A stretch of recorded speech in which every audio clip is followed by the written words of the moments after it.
हमारे साथ मौजूद हैं Mumtaz television news anchor, political analyst है जनाब शहजाद इकबाल। बहुत बहुत शुक्रिया शहजाद इकबाल साहब। आपके नज़दीक इस फैसले की क्या इम्पोर्टेंस है, आपको क्या इस फैसले के अंदर सबसे सिग्निफिकेंट बात लग रही है, सबसे कलीदी पेशरफ्त लग रही है?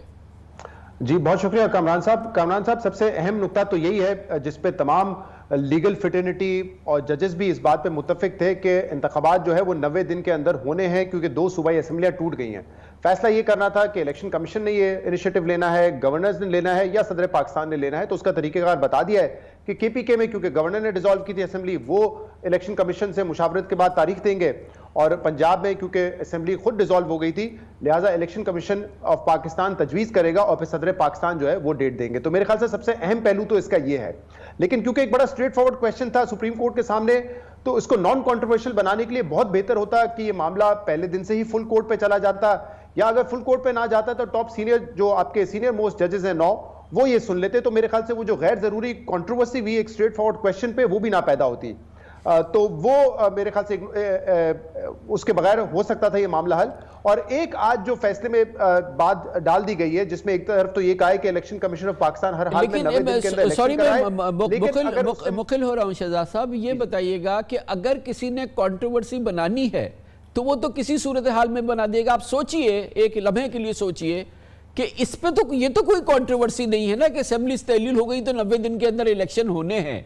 ये तो कोई कंट्रोवर्शियल बात नहीं है ना। इस पे तो पाकिस्तान की किसी जज ने एक लफ्ज भी, एक हर्फ भी ऐसा नहीं किया कि सोच लीजिए इलेक्शन ना कराएं, अभी तो हालात ऐसे हैं, अभी माशी सूरत हाल ऐसी है। उसको भी तो बना दिया ना एक कंट्रोवर्सी जिसने बनानी है, जिसने तहिया किया है कि मैंने इलेक्शन नहीं होने देने, वो तो किसी भी सूरत हाल में बना देगा। वो 3-2 को भी बना देगा, वो 13 को भी बना देगा, वो 14 को भी बना देगा।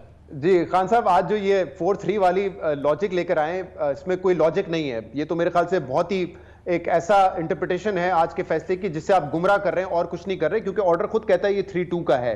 और जो बड़ी इंटरेस्टिंग बात आपने कही कि किसी लिहाज से भी कंट्रोवर्शियल बनाया जाएगा, तो देखें जो दूसरे जजेस जो कि इख्तलाफ किया, जिन्होंने आज 2 ने किया, उससे पहले 2 ने किया, उनका डिसेंट किस बात पे है कि 184(3) का ये केस नहीं था, लेकिन उसके अलावा सब्सटेंस पे, मेरिट पे उनका इख्तलाफ नहीं है। आज भी मंसूर अली शाह साहब ने क्या कहा है, जस्टिस मंसूर ने ये कहा है कि अगर ये हाई कोर्ट पे भेज दें और high court with in 3 days फैसला करें, यानी कि उनको भी टाइम बाउंड करें कि 3 दिन में हाई कोर्ट फैसला करे।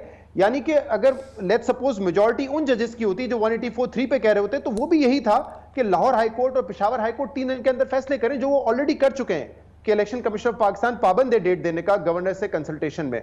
तो ये बात बिल्कुल दुरुस्त है। और आज जो ये 4-3 वाली मंतक आई है, उसके बाद तो ऐसा लगता है कि हुकूमत अब वाजे कर रही है कि जो ऑर्डर आया है उसको शायद मानोमन इंप्लीमेंट ना किया जाए। इस बात का खतरा तो पैदा हो गया है, क्योंकि जो नैरेटिव वो बिल्ड करने की कोशिश कर रहे हैं। इसीलिए मुझे इस फैसले में एक चीज पे सिर्फ थोड़ा सा मेरी जो तशवीश है वो ये है कि एक जगह कहा गया है कि 90 दिन के अंदर हर हाल में इलेक्शन हो, लेकिन अगर 90 दिन के अंदर नहीं हो सकते क्योंकि ऑलरेडी काफी टाइम गुजर गया है, तो बेरेस्ट मिनिमम टाइम में हो।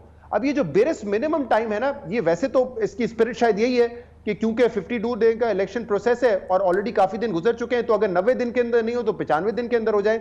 लेकिन फिर भी मुझे लगता है इसको वेग नहीं छोड़ना चाहिए था, 90 दिन के अंदर ही रिस्ट्रिक्ट करना चाहिए था, क्योंकि अब ये जो बेरेस्ट मिनिमम है, इसका इस्तेमाल, इसकी इंटरप्रिटेशन कैसे होगी, हुकूमत कैसे करेगी, इलेक्शन कमीशन कैसे करेगी,